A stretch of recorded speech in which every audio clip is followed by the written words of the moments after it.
Horror characters, whether that's the beasties themselves or the eternal 30-somethings leading franchises, are often easy to spot. Slightly sad in the eyes, usually a bit damp and weirdly sexy. But what happens when the polar bear goes to Arlington and a horror character leaves its franchise for less spooky pastures? Here are just a few times when horror characters experienced a whole new field.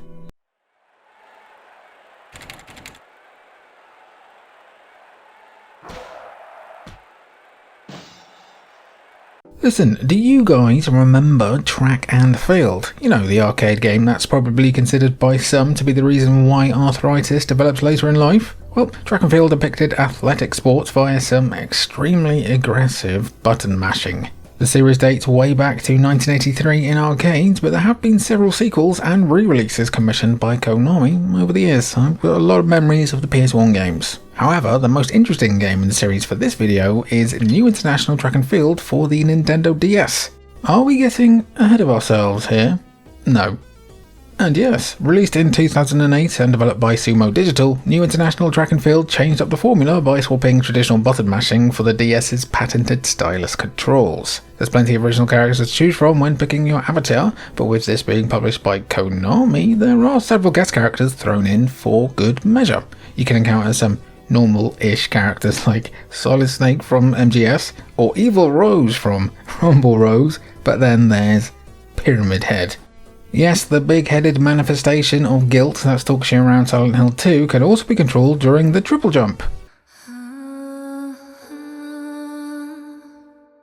Or Shot Put, and has a bio that references a killing spree in Hollywood, a nod to the movie that launched around the same time. Hopefully Pyramid Head didn't have a Nemesis on the track.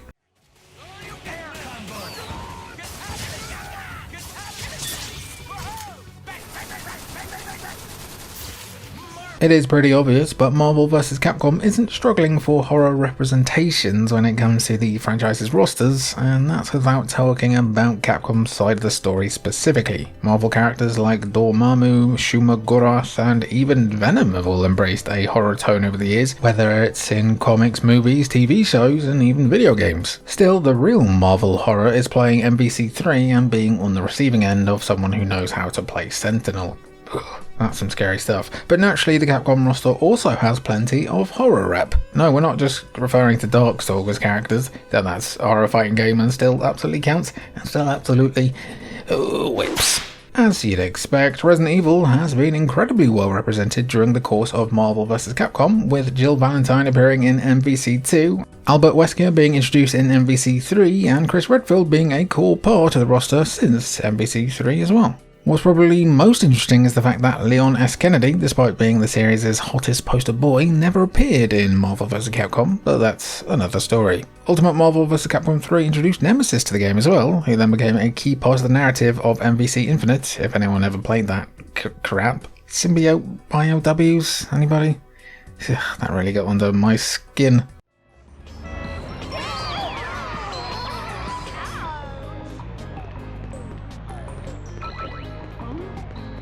Look, okay, we might be doubling up a bit here with Resident Evil, but Under the Skin is a wild game in its own right, so we'll make the most of the opportunities presented to us so we can chat about it. Developed by Capcom for the PS2 and unrelated to the film of the same name starring Scarlett Johansson, Under the Skin does feature some kind of alien invasion, so there are some similarities there, I guess. You play as the alien Cosmi, who hails from planet Mischief, and, as the name of that planet might imply, must go out into the wider galaxy and learn how to cause mischief and mayhem. Naturally, he crash lands on Earth and ends up with plenty of hijinks and capers to cause. Maybe a few japes here and there. Just cheeky little jape. The game's story mode sees Cosmi being guided by a fellow alien sensei, who's Earth's very own mischief master known as Master Itazora. After completing a tutorial and unleashing your new skills on the opening level, which is Coco Town, players can pick from 6 different locales, but RE fans should recognise one pretty much straight away. It is Raccoon City. Essentially a whole level devoted to parodying the plot of Resident Evil 3 Nemesis, the level features both humans and zombies, with both Jill Valentine and Carlos Oliveira running around trying to survive. If that's not enough for you, the objective of the levels requires you to steal coins from Nemesis himself. Who will win? Umbrella Corps' greatest biological weapon, or Capcom's cheekiest chappy? Sounds like quite the battle.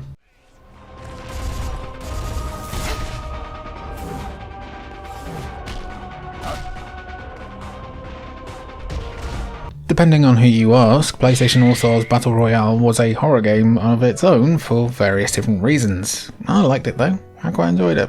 Maybe the mixed reception is because someone decided to give one of the roster spaces to Fat Princess, of all people. Say what you want about Nintendo, but they don't have the balls to make Princess Peach fat. Well, never mind. Suffice to say, PlayStation All-Stars Battle Royale wasn't the rousing success that Sony were looking for on the PS3, but it included a varied and interesting roster of characters, if nothing else. It even had the Polygon Man in there. Remember him? From Sony's own library of games, we had the likes of Nathan Drake and Cole McGrath from Uncharted and Infamous, respectively, facing off with the Helghast from Killzone and the aforementioned Fat Princess. Throw in even more memorable characters like Kratos, Sly Cooper, Sweet Tooth, and both the duos of Ratchet & Clank and Jak and Daxter, they're my boys, and that is a stacked roster already. It's the third-party characters that introduce some horror though, with Bioshock's Big Daddy giving players the joy of drilling their mates in a purely platonic way. The DLC even included Isaac Clarke from Dead Space, allowing him to confuse ninjas for necromorphs, but the most horror-infused inclusion is Dante from that oft-reviled Ninja Theory developed Devil May Cry reboot. Oh, the horror, the humanity. It's actually not that bad. The game's fine. Just the depictions are terrible. Anyway, next game.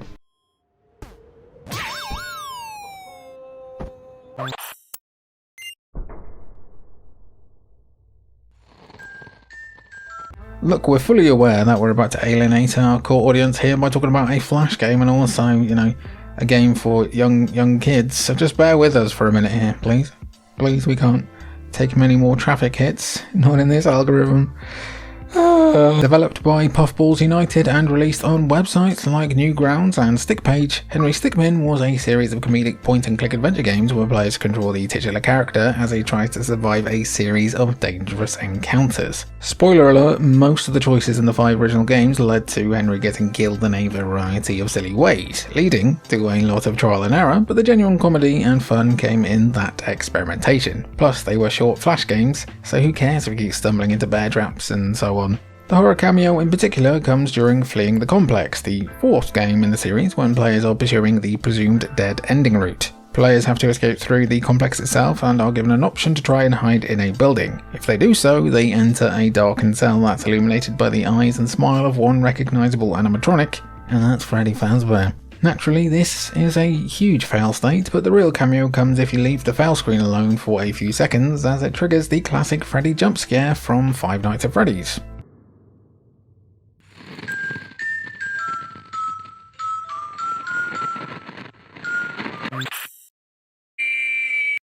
If you want to experience Henry Stickmin for yourself without trying to find Flash websites that still work, Puffballs United teamed with Innersloth to release a full collection plus a brand new episode on Steam a few years back. Anyway, from a bear horror icon to one who's more of a twink, because he's so slender.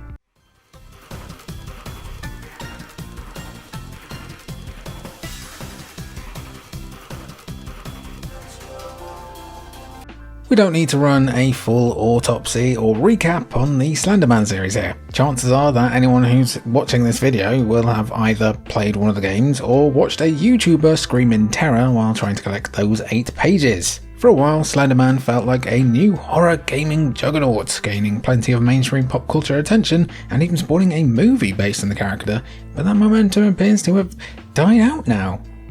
Cannot imagine why. Still, that doesn't mean Slenderman hasn't appeared in a couple of video games over the years. Granted, some of those are horror games, including a side quest in the horrific Choo Choo Charles that heavily references the Slender one, but there have been non-horror cameos too. Plants vs Zombies Garden Warfare saw an off-map appearance of Slenderman, which was then updated not long after it was found to be of Slenderman getting chowed down by a chomper. Creepier than that though is his appearance in The Game Runner 2, an indie platforming title from 2013 where Slender stalks you throughout one of the levels. If dodging bottomless pits and spike hazards in an auto-rank platformer was hard enough for you anyway, try doing it while knowing an extra-dimensional entity is stalking you from the shadows. Gotta be really in the zone to not get a bit distracted by Evil Agent 47.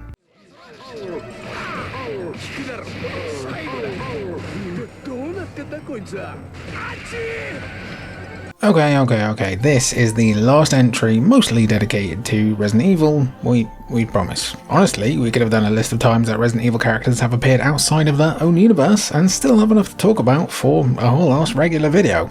All of the games we've mentioned already, plus Dead by Daylight, Lost Planet 2, PUBG Mobile, Rainbow Six Siege and even Super Smash Bros. Ultimate in the form of spirits. As I write this, they've announced Jill in some mobile game, and her tits have their own independent thoughts and agency. That's interesting. Anyway, enough of that, let's talk about one of the Nintendo 3DS's best RPGs, and that's Project Cross Zone. A sequel/spiritual successor to Namco Cross Capcom, the strategy game for the PS2, Project Cross Zone saw the most recognisable characters from both sides of the aisle, along with a few Sega characters for good measure, all coming together for a universe-hopping story that threatens everything. Standard multiversal stuff, honestly. On Namco and Sega's side of things, there isn't much horror to speak of, but Capcom brought the horror in spades, as you'd expect. Alongside the usual suspects from Resident Evil, some Darkstalkers characters, yes, they remembered it, and even Frank West show up to get in on the action. Yes, Dead Rising is a horror game, because trying to navigate survivors into that rooftop vent was nightmarish. Not as nightmarish as getting ports of this next IP though.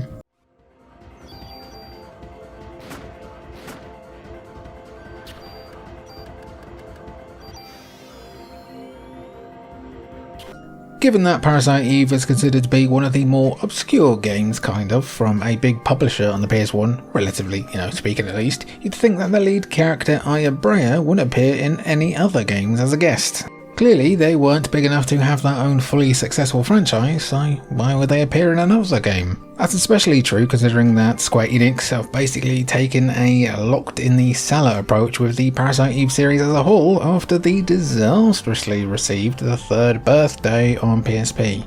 You know the routine, got a soft spot for it, it's not that bad, etc, etc. Still, Square decided to let Aya Brea out of her exile to make a guest appearance in some non-horror games. Granted, all of them are owned by Square, so it's not some huge breakthrough for Parasite Eve fans. Put her in Fortnite please, you cowards, but it is something, I guess. Aya originally appeared as a secret character in Chocobo Racing, unlocked by beating the story mode 7 times, then holding L1 and L2 while hovering over Squall. Similarly, her render is also spotted in Final Fantasy VII Remake to be used for an in-game advert, which feels like a mix between Easter egg and smart asset reuse, really, can't blame them. Finally, mobile game Final Fantasy Brave Exvius also featured Aya Brea as a summonable character. I'd say more about that, but I have no idea what the hell a Brave Exvius is. Next game.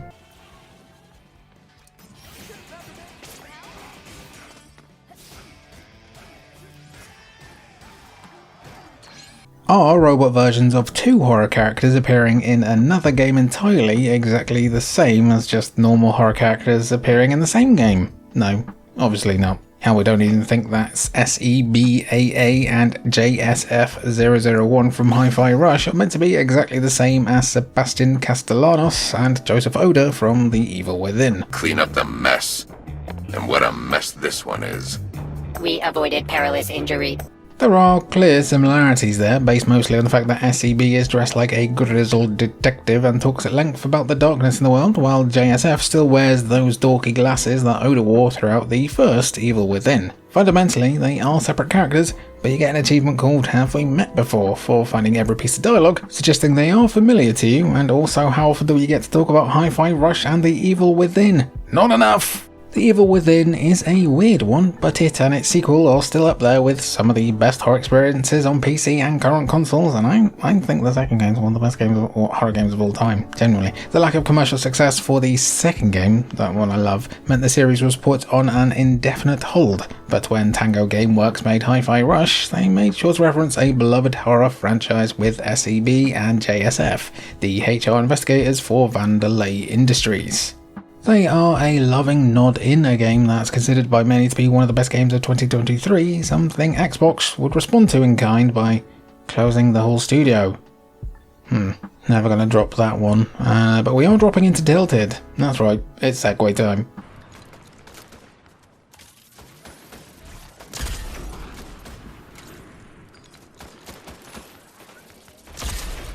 Yes, this is an easy one and kind of an alienating one for our usual audience, so we're sticking this at the end. The retention graph would look like GameStop stock if we mentioned it any earlier. It feels like nearly every video game character and their best mate has made some form of appearance within the world of Fortnite, from people like Leon S. Kennedy to Alan Wake. Yes, we know you can easily prove us wrong on that by saying that Speedball 2 isn't in Fortnite or something, but the point still stands that Fortnite is inescapable and they'll probably be in there before the end anyway. The live service Behemoth has been making its money by cashing in on your nostalgia dollar for getting close to a decade at this point, which is crazy to think about. And apparently that includes horror characters from both traditional horror games to horror icons from film and TV too. Not only have Resident Evil, Alan Wake, and even The Binding of Isaac, arguably the most horror roguelike that's ever existed, appeared in Fortnite, but you also have characters from Alien, Terminator, Predator, Halloween, Evil Dead, The Walking Dead, Saw, the Texas Chainsaw Massacre, and others as well. By the time this comes out, we'll probably see Art the Clown in Fortnite or some other kind of silly nonsense. Again, there's still some big names that are yet to make an appearance in Fortnite, with Silent Hill being a prominent example, but not currently isn't the same as we have to write these scripts a bit in advance because we're a small team and these things take ages, so we fully expect to see Pyramid Head hitting the 90s and cranking griddies or whatever when this video comes out. It's just the way it goes. And this way goes to the outro gang. Did you enjoy that video? Would you like more bits and bobs like this? I do enjoy these broader stuff. I know it doesn't land with everyone, but I enjoy them a lot. Did you enjoy it? Let me know down below. Also, if you got any other examples of spooky boys and girls and non-spooky stuff, let me know and I'd love to see them. I've been Jimmy, been good to have you, and I'll catch you next time.